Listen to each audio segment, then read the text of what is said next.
तो अब भारत ने यूएई यानी कि संयुक्त अरब अमीरात के साथ मिलकर एक ऐसी डील को फाइनलाइज कर लिया है जिससे कतर और सऊदी अरेबिया समेत उन सभी यल प्रोड्यूसिंग देशों को काफी बड़ा नुकसान उठाना पड़ सकता है जो अपने ऑयल प्रोडक्शन के ऊपर घमंड दिखाते हैं। दोस्तों, हुआ यह है कि आज यह खबर निकल कर आई है कि भारत ने यूएई के साथ मिलकर भारतीय रुपए में काफी बड़ी मात्रा में क्रूड ऑयल यानी कि कच्चे तेल को खरीद लिया है, जिससे आने वाले कई सालों तक भारत को काफी बड़ा फायदा होने वाला है। इससे भारत को सबसे बड़ा फायदा इसलिए होने वाला है क्योंकि भारत ने यूएई के साथ सीधे भारतीय रुपए में ट्रेड किया है। पूरी डेवलपमेंट क्या है इस वीडियो में समझते हैं, क्योंकि भारत ने पहली बार किसी देश के साथ भारतीय रुपए में क्रूड ऑयल को खरीदा है। इसलिए इस वीडियो को एक लाइक जरूर करें। साथ ही इसी तरह और भी नॉलेजेबल वीडियो देखने के लिए चैनल को सब्सक्राइब जरूर करें। जैसा कि हम आपको पहले भी बता चुके हैं कि भारत अपनी 85% से अधिक तेल जरूरतों को पूरा करने के लिए दूसरे देशों से इंपोर्ट पर निर्भर है। इसके लिए भारत को बड़े पैमाने पर डॉलर में भुगतान करना पड़ता था। हालांकि पिछले साल से भारत ने तेल की खरीद का भुगतान डॉलर के बजाय रुपए में करने की व्यवस्था शुरू की है और इस दिशा में आरबीआई ने भी कदम उठाए हैं। भारत ने जुलाई में यूएई के साथ रुपए में भुगतान के लिए एक समझौते पर साइन किए थे, लेकिन अब जाकर भारत ने फाइनली यूएई के साथ मिलकर भारतीय रुपए में ट्रेड करके कच्चे तेल को खरीद लिया है। और सबसे बड़ी बात यह है कि इससे भारतीय ऑयल मार्केट पर भी काफी अच्छा इंपैक्ट पड़ने वाला है, यानी कि अब इंडियन मार्केट में डीजल और पेट्रोल के रेट में फ्लक्चुएशंस देखने को मिलेगी और इससे तेल के दाम घटने की उम्मीद जताई जा रही है। रिपोर्ट के मुताबिक संयुक्त अरब अमीरात से खरीदे गए कच्चे तेल के लिए भारत ने रुपए में पहला भुगतान कर अपनी मुद्रा को वैश्विक स्तर पर ले जाने की दिशा में कदम बढ़ा दिया है। अधिकारियों ने कहा है कि भारत अन्य टेल कंट्री के साथ भी इसी तरह के रुपया भुगतान सौदों की कोशिश में लगा हुआ है। दरअसल रुपए में भुगतान को अंतर्राष्ट्रीय स्तर पर लागू करना एक प्रक्रिया है और फिलहाल इसके लिए कोई लक्ष्य निर्धारित नहीं किया गया है। आईओसी यानी कि इंडियन ऑयल कॉरपोरेशन ने अबू धाबी नेशनल यल कंपनी यानी एडीएनओसी से 10 लाख बैरल कच्चे तेल की खरीद का भुगतान भारतीय रुपए में किया है। इसके अलावा रूस से इंपोर्ट किए गए क्रूड ऑयल के कुछ हिस्से का भी भुगतान रुपए में किया गया है। एक अधिकारी ने कहा कि जहां रकम अधिक नहीं है वहां रुपए में सौदा निपटान में ज्यादा समस्या नहीं होती है, लेकिन जब कच्चे तेल का हर एक जहाज लाखों डॉलर की कीमत का हो तो समस्याएं होती हैं। इसलिए काफी ज्यादा मात्रा में कच्चे तेल को खरीदने के लिए अभी भी डॉलर का ही उपयोग किया जाएगा। भारत और संयुक्त अरब अमीरात ने फ्री ट्रेड एग्रीमेंट यानी एफडीए पर साइन किए और दोनों देशों ने द्विपक्षीय व्यापार और आर्थिक रिश्तों को बढ़ावा देने के लिए यह समझौता किया है। इसके अलावा जहां यूएई भारतीय आभूषणों पर शुल्क समाप्त करने पर सहमत हो गया है, वहीं भारत 2 टन तक सोने के इंपोर्ट पर शुल्क में छूट देगा।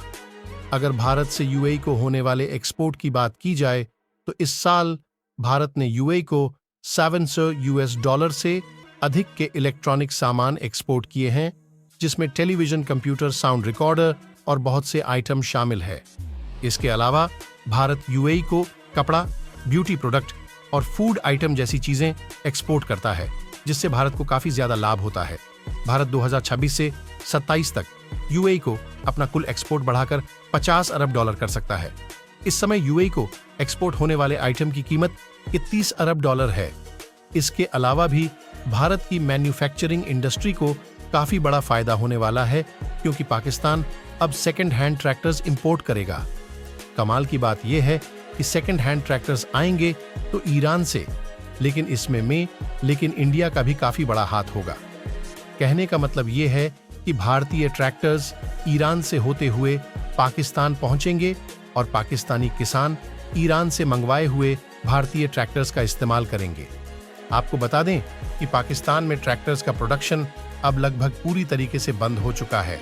ऐसा इसलिए क्योंकि इकोनॉमिक क्राइसिस की वजह से ना तो पाकिस्तान के किसान ट्रैक्टर्स लेने की हालत में है और ना ही पाकिस्तानी ट्रैक्टर मैन्युफैक्चरर्स इनके स्पेयर पार्ट्स इंपोर्ट कर सकते हैं। यही वजह है कि पाकिस्तान की सरकार ने सेकंड ट्रैक्टर्स के इंपोर्ट को मंजूरी दे दी है और अब उन देशों से Pakistan second hand tractors import करेगा जिन्हें पाकिस्तान अपना दोस्त समझता है। अब इन देशों में अजरबैजान और टर्की जैसे देश भी है जहां खुद भारत से ट्रैक्टर इंपोर्ट किए जाते हैं और यही भारतीय सेकंड हैंड ट्रैक्टर्स अब दुनिया घूमते हुए पाकिस्तान पहुंचेंगे। मेन खबर यह है कि पाकिस्तान की फाइनेंस मिनिस्ट्री ने अपने किसानों की मदद करने के लिए सेकंड हैंड ट्रैक्टर्स के इंपोर्ट को मंजूरी दे दी है और इस रूल के मुताबिक पाकिस्तान 5 सालों तक पुराने ट्रैक्टर्स कम दामों में इंपोर्ट कर सकता है। वैसे पाकिस्तान में 4 से 5 ऐसी कंपनीज है जो ट्रैक्टर्स की असेंबली करती है, लेकिन मैनली 2 ऐसी पाकिस्तानी कंपनीज हैं जो पाकिस्तानी ट्रैक्टर मार्केट के 70% से ज्यादा मार्केट पर डोमिनेट करती है। पहली है मिल्लत ट्रैक्टर्स और दूसरी अल-काजी ट्रैक्टर्स। इकोनॉमी क्राइसिस की वजह से दोनों कंपनीज पाकिस्तान में ट्रैक्टर्स का प्रोडक्शन 680 पर तक घटा चुकी है या फिर पूरे तरीके से सस्पेंड कर चुकी है।